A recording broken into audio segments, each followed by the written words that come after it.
मोहोळ तालुक्यातील पेणूर येथील महिला डॉक्टरने औषध पिऊन आत्महत्या केली। शुक्रवारी दुपारी 3 वाजण्याच्या सुमारास ही घटना उघडकीस आली आहे। आत्महत्येचं कारण अद्याप स्पष्ट होऊ शकलं नाही। पंढरपूर शहर पोलीस ठाण्यात डॉक्टर जयश्री प्रशांत गवळी वय वर्ष 38 यांची आकस्मिक मृत्यू म्हणून नोंद करण्यात आली आहे।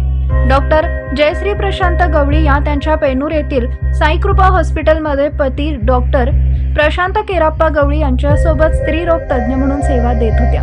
गेली 10 ते 12 वर्षापासून साईकृपा हॉस्पिटलच्या माध्यमातून ग्रामीण भागातील रुग्णांना गवळी दाम्पत्य सेवा देत आहे। शुक्रवारी दुपारी 3च्या सुमारास डॉक्टर जयश्री गवळी या बेशुद्ध अवस्थेत आढळून आल्या। त्यांना तातडीने पंढरपूर येथील लाईफ केअर हॉस्पिटल इथं उपचारासाठी नेण्यात आले।